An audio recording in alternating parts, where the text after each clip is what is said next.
사무엘상의 후반부에 기록이 되어 있습니다. 그리고 사울 왕은 결국 하나님의 영이, 하나님의 신이 떠나니까 악령이 들어가가지고 전쟁터에서 비참하게 자기 아들들하고 다 죽습니다. 아들들하고 뭐 말기수와 뭐 아비나답, 요나답 뭐 다 죽어, 전부 다 죽어가지고 그 시신을 이제 이 기브온 사람들이 와가지고 그 시신을 장례를 해줘서 이제 다윗이 왕이 된 이후에 그 기브온 사람들을 그들에게 수고하고 애썼다고 하면서 그들에게 복을 내립니다. 그게 이제 사무엘 상 맨 끝자락에 나와 있는 그런 줄거리 얘기입니다.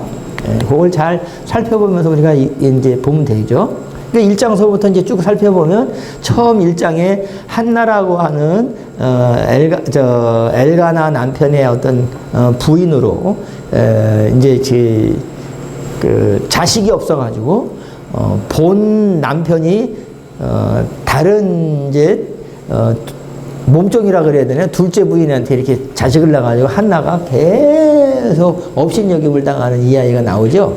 그때 이제 한나가 하나님 앞에 기도하니까 엘리 제사장이 한나가 하도 한이 맺혀가지고 여기서 주의 성전에서 기도를 하고 있는데 어떻게 해요? 엘리 제사장 볼 때는 그러니까 아까 우리 사무엘서 전체 핵심적인 주제 한 마리가 사람을 외모로 보시지 않는 게 하나님이라 그랬잖아요. 근데 우리 사람은 외모를 봐야 안 봐요? 볼 수밖에 없어요. 사람이니까. 하나님은 중심을 보는데 한나가 몸이 뒤틀어져 가지고 그냥 너무 한에 맺혀 가지고 기도하는 그 모습을 하나님은 기쁘게 그걸 아이고 안 됐다 하면서 내가 너희 기도 다 들어줄게 하는데 지나가는 엘리 제사장 눈에는 어떻게 보여요? 얼굴이 빨개 가지고 그냥 막 울지도 뭐 기가 막히면 눈물도 안 나옵니다. 기가 막혀 보셨어요? 기가 막혀 보신 분. 예. 진짜 기가 막히면 아무 생각이 없어요. 갑자기 자식을 잃었다든가, 남편이 갑자기 죽었다든가, 아니면 내 사랑하는 친구가 정말 갑자기 죽었다든가, 현실을 받아들이기가 너무 힘들 때는 사람이 멘탈이 붕괴돼요. 그러면 말도 못해. 아마 한나가 그런 심정이었을 거예요. 자기 남편에게 자식을 놔주지 못해가지고 성전에서 눈물로 막 기도하는데 이 엘리 제사장이 지나가다가 뭐 하는 거야 대낮부터 이 여인이 와가지고 술이 채가지고 하니 뭐라 그래요?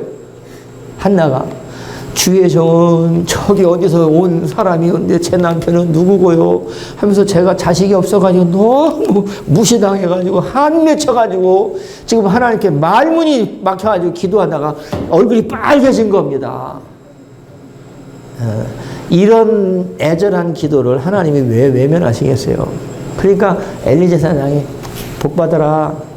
당신에게 내가 잘못 생각했는데 당신이 그렇게 술 먹지도 않고도 그렇게 하니 하나님이 당신의 기도를 들으시길 원한다. 그래가지고 보통 우리 성도님들 이제 우리 여기 성경 통독에 참여하신 분들이니까 제가 한나가 자식이 얼마나 돼요? 그러면 네, 3남 2녀입니다. 이렇게 얘기하죠? 몰라요. 성경에 있는 건데도 그 읽다가 보면 사무엘 선지자 한나 아들로 하나밖에 없지 않은가?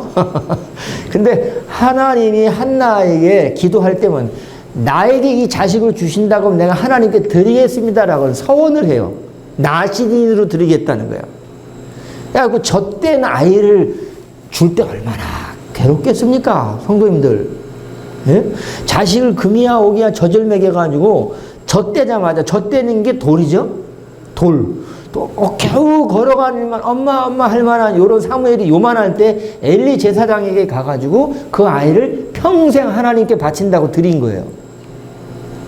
기도해서 주신 아들이지만 그 이후에 하나님이 한나에게 3남 2녀를 줬어. 맞죠? 그건 몰라. 근데 성경을 읽다 보면 그렇다 이 말이에요. 그래서 이제 한나가 이제 엘리 가문의 사무엘을 주고 이렇게 나는 이야기가 2장에 나오고 3장에는 하나님이 그 엘리 제사장 밑에서 어린 아기 때부터 사무엘을 자라게 하니까 사무엘이요 이 교육이라고 하는 건요 어렸을 때부터 자라면서 계속 받는 거예요. 예, 우리나라 그 속담에도 그런 말 있잖아요. 3살적 버릇 여든까지 간다고. 안 고쳐져. 그러니까 사무엘은 1살 때부터 기도하는 거나 말씀 듣는 거나 엘리 제사장 밑에서 아들처럼 컸기 때문에 그게 교육이 된 거예요. 그래서 한 소년 시절, 한 15, 20 요 사이 때 사무엘 선지자가 한참 혈기왕성할 때 자기가 잠을 자고 있는데 사무엘아 하고 부르시는 거예요. 무슨 음성이 들려서. 그래서 이게 사무엘이 그냥 자기 주인이 부르는 줄 알고 엘리 제사장이 부르는 줄 알고 아버지처럼 생각하는 그 제사장 엘리의 집에 숙소에 가가지고 저 부르셨습니까? 라고 얘기를 하죠. 그러니까 엘리도 이래요. 이놈의 자식이 나 자고 있는데 잠 깨우려는 내주놈 난 너 안 불렀어 가 이렇게 된 거예요. 근데 이걸 3번씩이나 반복이 돼. 제가 우리 성도들한테 한 가지 팁을 드릴 게 있어요. 꿀팁이에요, 이거. 우리들도 얼마든지 그런, 결정을 내리는 어떤 그 고뇌의 순간에요. 기도하다 보면 스스로 결정하지 못할 때가 많이 있습니다. 기도를 하면서도. 정말 하나님 앞에 내가 옳은 기도를 하고 결정할 때는요, 3번씩이라도 하나님은 똑같은 응답을 주셔요.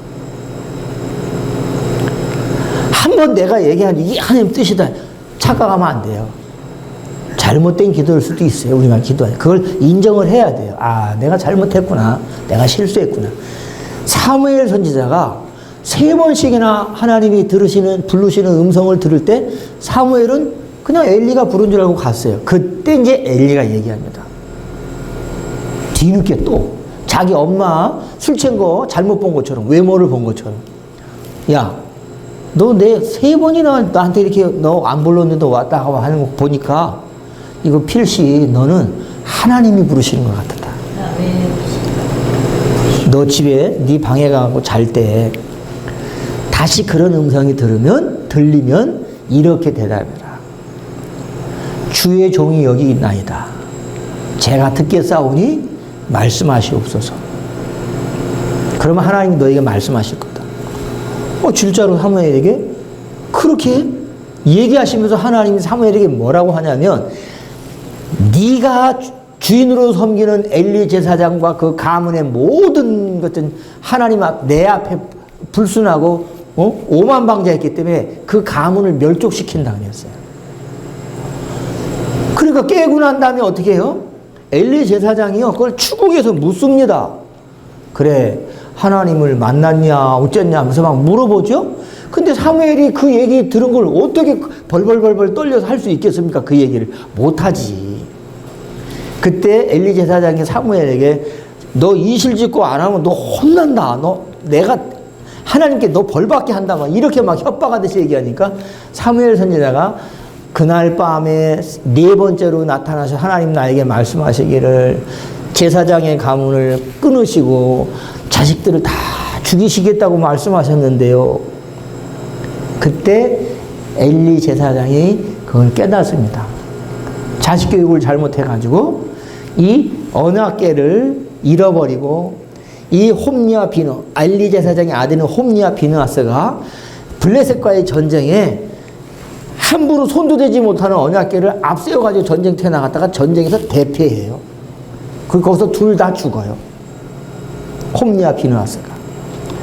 그리고 이 블레셋 사람들은 이스라엘 백성들하고 전쟁에서 이겨가지고 전리품으로 언약궤를 자기네 블레셋 지역으로 갔는데 이때부터 또 문제가 생기네. 이방 적군의 나라에서 좋다고 가져간 블레셋의 이 전리품 중에 언약궤를 갖다 놓는 데마다 재앙이 생기는 거예요.